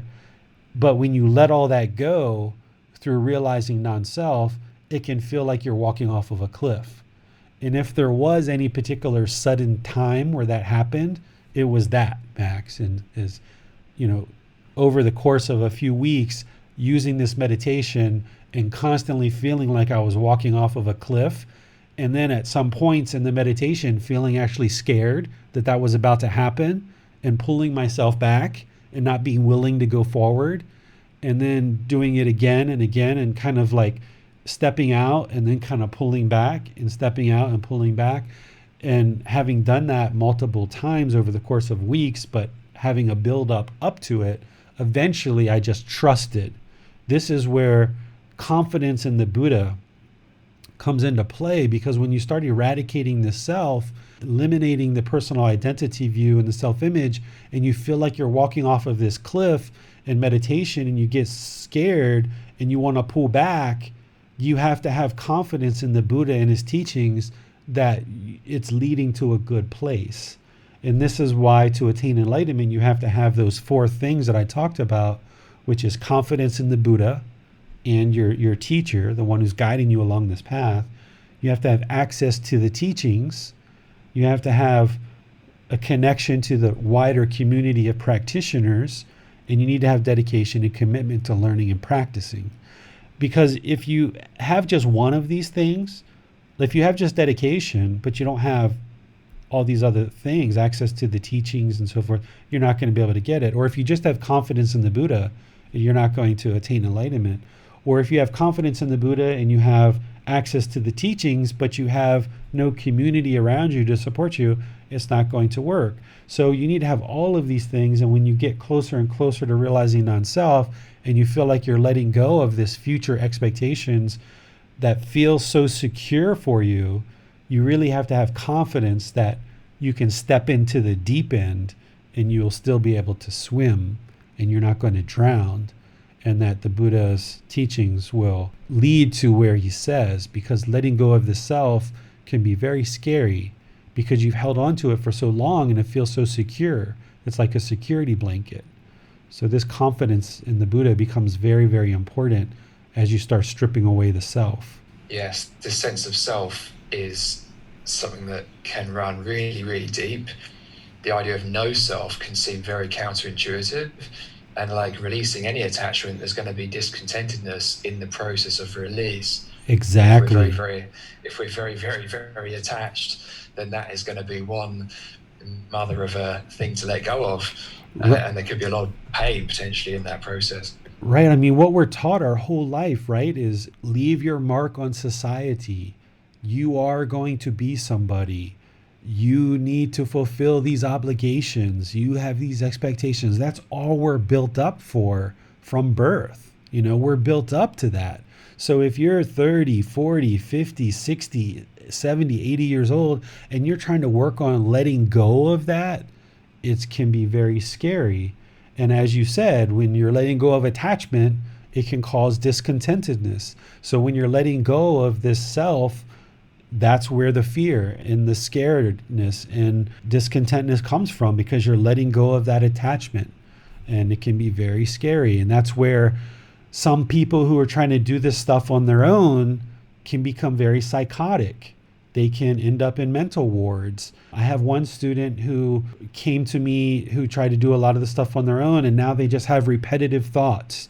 OCD, they just keep having repetitive thoughts over and over and over again because they've worked their mind into a place where they didn't have the guidance they needed, where they just were doing a lot of stuff on their own, and now their mind is in such a challenging condition because they weren't able to just send a message or pick up the phone to a teacher and say, gosh, I've been in meditation, I feel all these sensations in my head head feels like it's going to explode. I feel like I'm walking off this cliff. I'm so scared. I walk around feeling scared now, and I don't know what to do. If you have a teacher and a relationship with a teacher, you can ask them. They've been through it. They've experienced it. They can give you insight how to get to the other side of that. But if you're trying to do all this stuff on your own and you don't have anybody to reach out to and talk on a personal level, then you can really work yourself into some problems. And this is where there's some stories out there where people were trying to do this on their own with meditation and following YouTube videos and Dhamma talks online, and people actually got to a point where they committed suicide and actually have killed themselves because their mind became so discontent because they didn't have the guidance they needed. So it's important to have guidance. And even if my response is, that's normal, keep going, then you at least have that assurance that everything's normal. Just keep pursuing, keep meditating, keep going. And it keeps you stable, and it gives you what you need to go through this. This is why only a Buddha would be able to do this by themselves. Only a Buddha is going to have the ability to actually do this on their own. And this is why people who try to do it on their own will oftentimes end up in problematic situations of either going crazy and ending up in a psych ward or committing suicide or other things like this. So I can't stress enough how important it is to be able to reach out to somebody. Even if you only see me on these online talks and you ask an occasional question, at least you have some type of guidance and you feel comfortable that if you starting to feel a little bit awkward, you can reach out to me and send me a message or post in our Facebook group and get the guidance that you need, and that will keep the mind stable and moving forward. So it's really good that you guys are reaching out to get help. Okay, so we have a question from Bill, and then we'll go to James, who has his hand up. So Bill asks, can you elaborate on one of the practices in your book on dissolving the ego, practices to eliminate your interest to project your personal image? Yes, that's what I was referring to about makeup and perfume or cologne or doing your hair or certain clothes. This is projecting the self-image. It doesn't mean that you can't do those things, right? So this isn't about no perfume, no makeup, no doing your hair. It's not about that. It's about recognizing that if you indulge in those things and you do them excessively with the interest to get attention from other people, and that's what you feel is going to make the mind content and happy, then you still have attachment. Because you have maybe a certain thing, whereas if my makeup's not just right, I'm not going to get the attention that I want, therefore the mind's going to be discontent. Or I do all of this stuff to make myself look nice, and then I go outside and nobody gives me a compliment, and then I become sad or discontent because nobody gives me a compliment.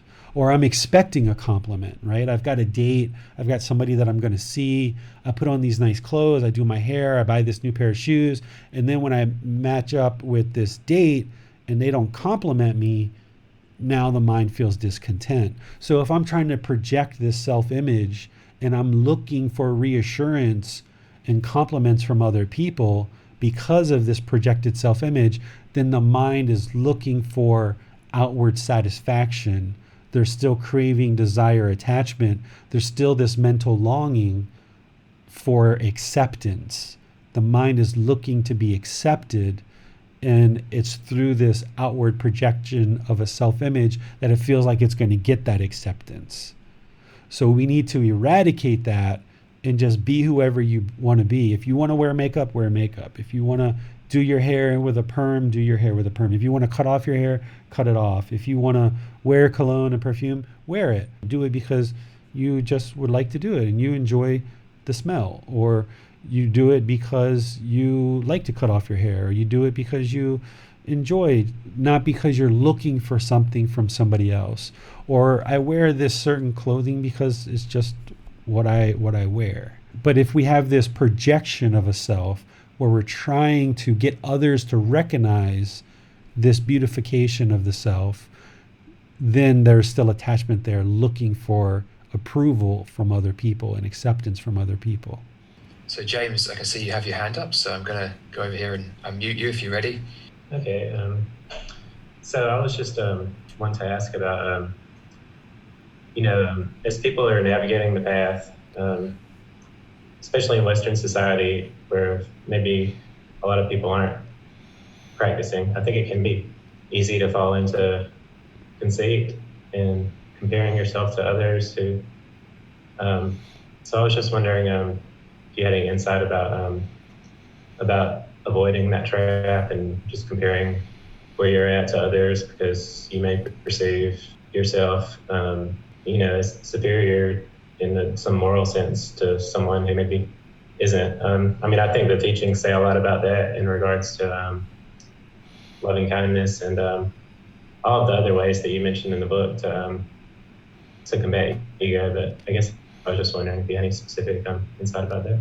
Yeah, one thing I can share with that I think is important is if we recognize impermanence, that there's no steady, constant, fixed state, and we recognize that all human beings, we're on this path whether we realize it or not. Even someone who's never heard of the Buddhist teachings, they're on a certain path. They might need to be reborn back to the lower realms before they get back to the human realm again, but we're all on a certain path in life, and we're all evolving at different paces. We're all gradually evolving, where some people might choose to not eat meat, other people choose to eat meat. Some people choose to do one thing or another, and other people don't. And it doesn't mean that the person who doesn't eat meat is better or more evolved or further on the path, because that person who doesn't eat meat, they might have all these other cravings that are making them not as far along as somebody else.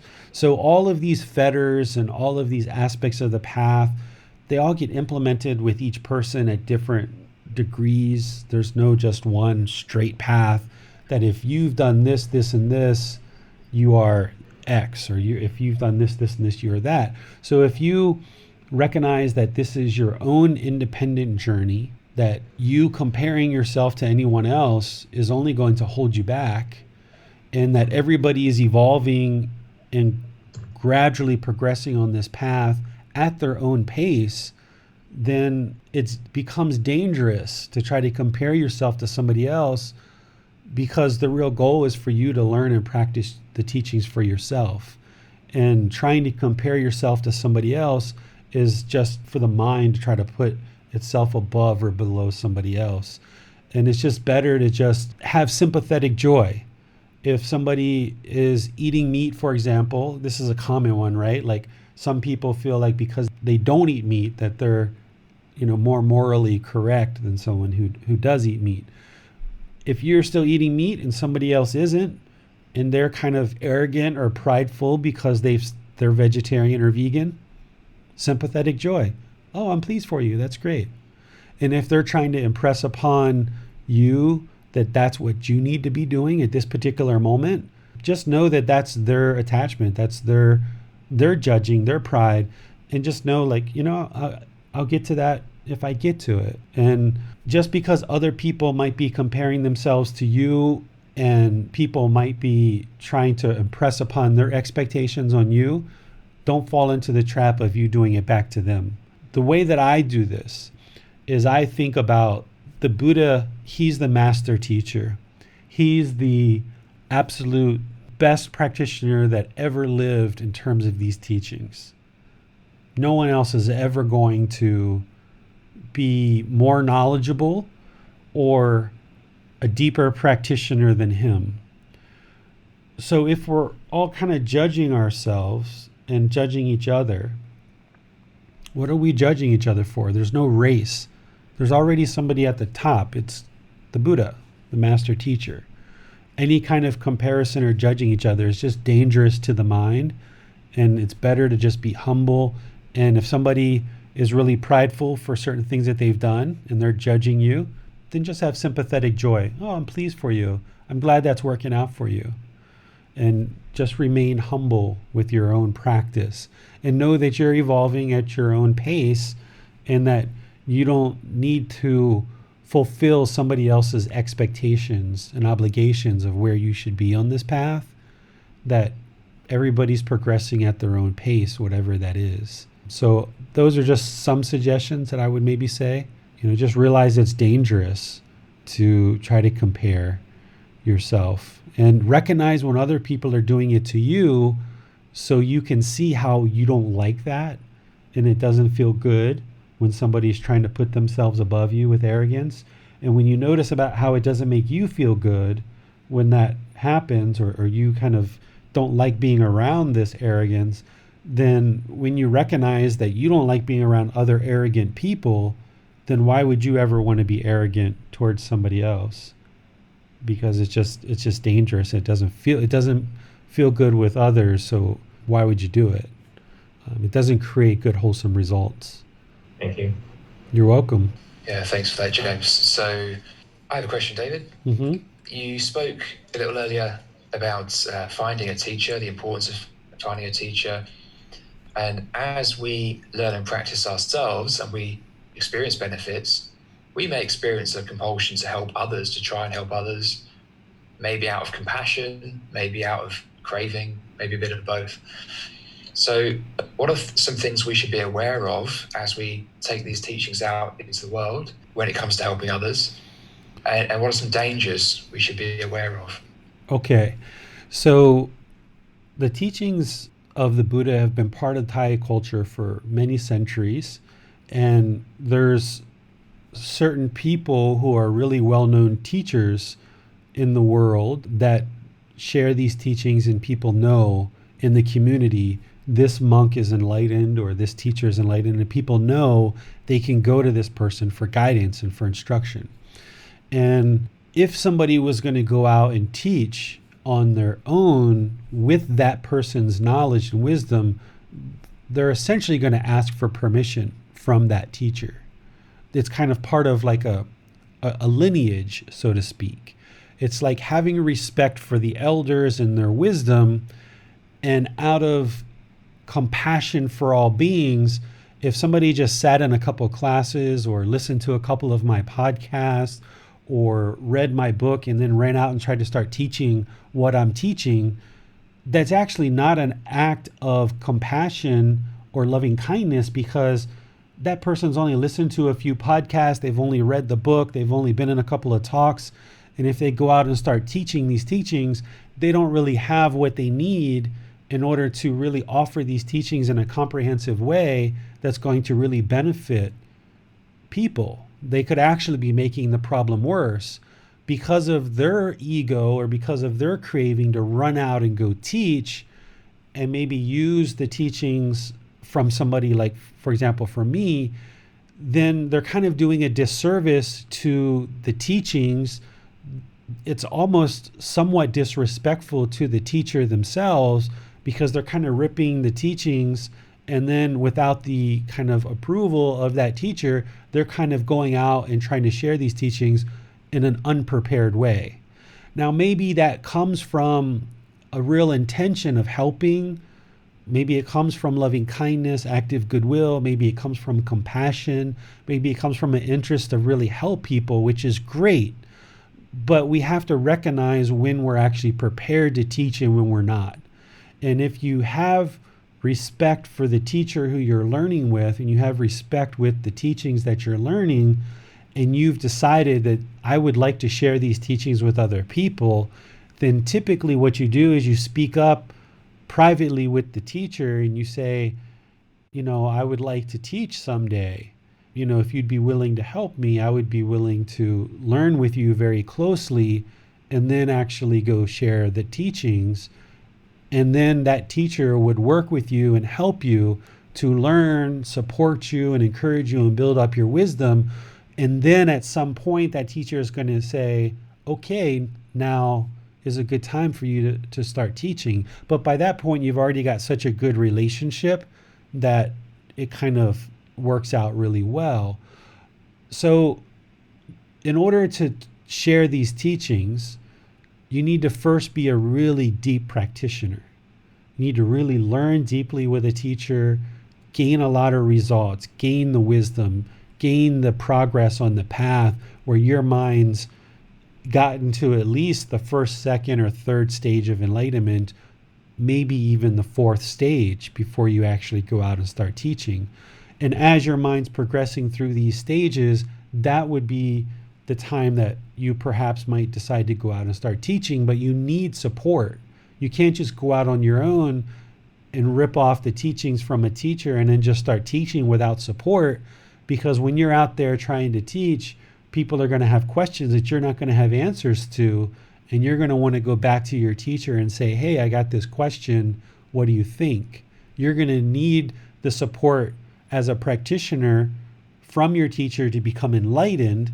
But then as you get closer and closer to enlightenment, if you choose to teach, you're going to need your teacher's support in order to learn how to be a good teacher.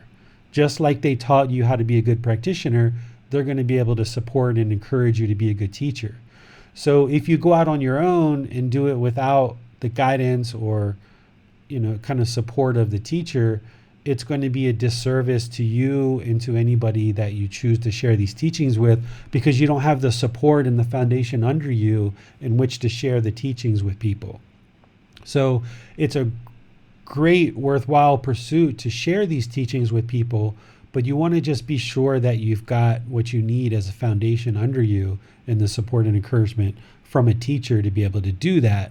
And if you have compassion and loving kindness for the people that are interested in learning these teachings, you would make sure that you're really well prepared before you actually go do it. Like, for example, if you've never built a house before, you're not going to go out and start building houses for people, because that's dangerous. Because if you don't understand how to build a house and you just willy-nilly went out and started building houses for people, they can fall down and crush people and kill people, and you're going to have a lot of problems because of that, right? So you have to have built many, many houses under the guidance and leadership of somebody else, so that you can then ultimately go out and start building houses and have confidence that what you're helping people to build is going to be nice and strong and stable. So if you've just sat in on a couple of talks, or you've just picked up a couple of books, or you're just heard a couple of podcasts and you go out and start sharing teachings, you're helping people to build something that's going to fall down, because you've never actually built the house yourself. You haven't attained one of these 4 stages of enlightenment with the support of a teacher. So how could you ever help somebody else to do the same thing? So the best thing that you can do is focus on dedicating your time and effort to your own practice and becoming enlightened yourself. And then when it's the appropriate time, talk to your teacher about perhaps going out and sharing the teaching, so you're best prepared and supported to do so. Because one of the things that can happen is, if you go out and start teaching too early, is you can start taking on students without having the ability to support them and really give them the teachings in a way that's going to be really helpful to them and support them. And you can start getting a number of students where now it takes you away from your learning and your practice. And now you haven't attained enlightenment, and now you're out there teaching people in a haphazard way without support, and now it slows your progress because you're so busy trying to share things that you think you know with other people, and now that's taking so much of your time, you don't even have the time to attain enlightenment yourself. And you kind of get into this downward spiral where it becomes ineffective for the people that you're trying to help, and it becomes ineffective for you because now you don't have the time and dedication that you need to actually evolve your own practice. So while it might start out with really good intentions, with loving kindness, active goodwill towards all beings, it might have started out with compassion, concern for others' misfortune, what ends up happening is you end up causing more damage to people who you're not really able to support, and then you're not able to actually continue your progress on the path because you haven't attained enlightenment yet. So the best way to do it is just to focus on your learning, on your progress, on your path, get really far along, having attained the first, second, third stage, or maybe the 4th stage of enlightenment with a particular teacher. And as you're in that progress, kind of let the teacher know that, hey, you would like to teach someday, so that they can start helping you in that direction. And then when you get to the point where they feel like, okay, now's a good time, they will let you know that now's a good time. And this is the best way to respect these traditions and respect the people that are learning and that will learn with you. Because it's great and wonderful to share these teachings with other people, but if you're not prepared to do so, then it's actually harming people. You just really want to make sure that you've got what you need to support the people who are going to learn. And what's most important in this path is your liberation, your enlightenment, right? You've got to get to enlightenment. And if you're trying to support all these people without the confidence and without the ability to do so, then it's taking away from your own liberation, your own enlightenment. That's the most important thing, is for you to get to enlightenment. So if you find yourself in a situation where you think people can benefit from these teachings, but you know yourself that you don't have what you need in order to share them in a way that would be helpful, then the best thing you can do is recommend for these people to get in touch with your teacher. Get them access to a book, get them access to YouTube videos, get them access to the podcast, but ultimately get them access to your teacher so that they can be progressing along the path right along with you. Even if you have intentions to be a teacher someday, but you're just not quite there yet, one of the ways for you to help people is just to connect them up with the resources and the teacher that you're using that's helping you on your path. That way they get the help they need, but you can keep on your path and keep progressing yourself, rather than kind of slowing your progress by trying to support people without having the support that you need and the knowledge and wisdom that you need to actually start teaching. Because, that's a really wholesome pursuit, to share the teachings with other people. It's one of the most wonderful things we can do, but you really want to make sure that you're working on your own liberation and you've got the support you need to be able to offer the teachings to people. And that only comes with a really good teacher-student relationship and a teacher supporting you and helping you to become a very good practitioner, but then also a very good teacher. So if there's anybody who's really interested in becoming a teacher, I can help you. So just be sure that you reach out and let me know that you're interested in being a teacher. And what I would do is I will focus you on being a very good practitioner first, because that has to precede being a teacher. Is making sure that you're learning these teachings and liberating your mind more and more and more to become a very good practitioner. And then the more and more that you're evolving as a practitioner, then I will start helping you to learn and support you and becoming more of a teacher. And that's what kind of you and I are doing, Max. You kind of mentioned to me about 6 months ago or so that you're interested in teaching someday. And, I've been helping you a lot, behind the scenes that people don't see. You and I have a lot of discussions that really help you to be a very, very good practitioner, but then also helping you to become more of a teacher. And that's why you're kind of in the role that you are, kind of moderating, kind of helping there. And you're also doing some things in other places to help. And this is me kind of supporting you, because you said to me, you stepped forward first. I didn't ask you to be a teacher. You stepped forward and said, I have an interest. And I just said, okay, well, let's see where things go and we'll see. And then, I've kind of helped you a lot in continuing to help you. So if there's people out there that would like to learn to be a teacher, you can. It's a multi-year progress and path. And the initial part of it is just being a very, very, very good practitioner. And that's going to be the experience you need to be a very good teacher. Yeah, thanks for that, David. And also to reflect on the importance of having a teacher.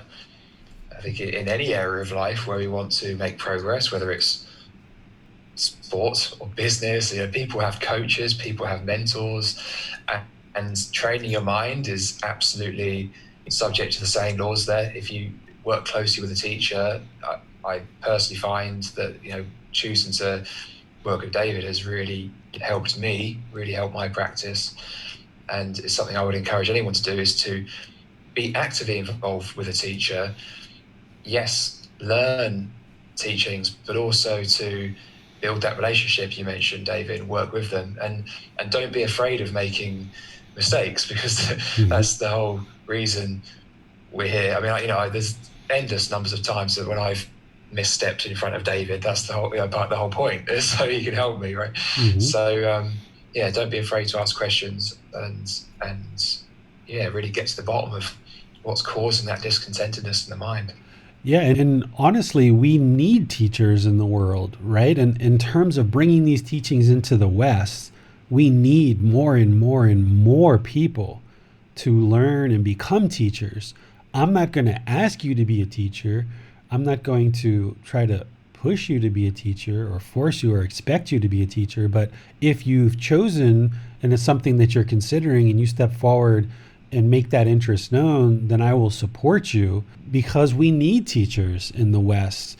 the more and more people that understand these teachings deeply and start sharing them in the world, the better. So I'm all about supporting people and in helping people to become a teacher, but I'll never ask you to be a teacher. I will never try to force upon you or expect you, or like I said, even ask you to be a teacher, because I don't want to put that expectation and condition your mind that somehow you should be a teacher, because not everybody who becomes enlightened is going to become a teacher. Not everybody has that interest. But if you do have that interest, or you develop that interest at any time as you're learning and progressing on this path, just make it known, and then I will support you and encourage you and help you along that path to become a very great practitioner and a teacher, because we really need more and more teachers that can share these teachings in the world, particularly in the West. Okay, we have no more questions. Okay. Well, I will just say thank you all once again for attending and deciding to learn and practice these teachings. I think you guys have heard from me either in these classes, on the podcast, in videos, in posts on Facebook, how appreciative I am for people who are learning and practicing these teachings, because I know that the more that we learn, the more we progress, the more that we practice these teachings, the world is just going to become a better and better and better place. So I thank you once again for taking the time to learn and practice these teachings. Dissolving the ego is very, very important. The book in chapter 17 has a lot more than what we actually covered in our talk today. So if you haven't yet read chapter 17, I suggest you go read chapter 17. This video is going to live in Facebook. It's going to live on YouTube. There's going to be a podcast, and there's lots of these talks that you can listen back to. You don't have to just be in the class once. So the more that you listen to these talks, the more things you will take in. It's just like watching a movie 2 or 3 times. You will hear things and notice things differently as you go through some of these talks more than once. So I encourage you to continue to dive in to the teachings and continue to learn them, continue to practice them. Always focus on being humble, being down to earth, being appreciative, viewing all people equally, getting rid of any arrogance, any pride, any conceit, getting rid of that self-image and that self-identity, thinking that there's this permanent self that we need to protect. And the more and more you do this, you will see, by being more humble, by being more peaceful, by not judging other people, you will then be able to have open relationships with all people. And you will realize the benefits of just being able to converse and interact with all people of all walks of life, no matter where they are in society. So until next time, I will wish you guys a very, very good day. Enjoy the rest of your day and enjoy learning and walking on this path. So may you be peaceful, may you be safe, may you be well, may you be free of discontentness and the suffering that it causes. Have a very good day. Sawadee krap.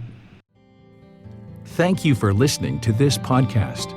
To provide support for this podcast, visit patreon.com/support Buddha. To access more teachings, visit buddhadailywisdom.com. There, you will discover a full range of courses, retreats, and online resources to assist you on the path to enlightenment. Remember to establish a daily, consistent meditation practice, along with learning and practicing these teachings. A well-developed meditation practice is the foundation in which to train the mind to attain enlightenment.